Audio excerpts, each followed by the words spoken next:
দেখেন ময়মনসিংহ বালুকা মহাসড়কে, ঢাকা ময়মনসিংহ মহাসড়কে বালুকা প্রচণ্ড জ্যাম। প্রায় 2 ঘন্টা ধরে আমরা বসে আছি। দেখেন গার্মেন্টস শ্রমিকদের আন্দোলন,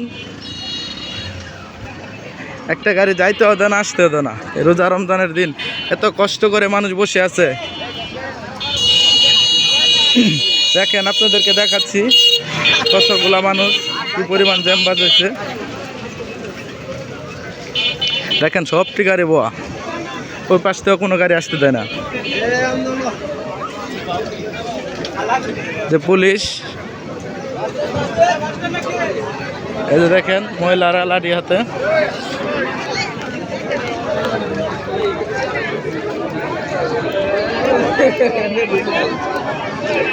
এই যে দেখেন সবাই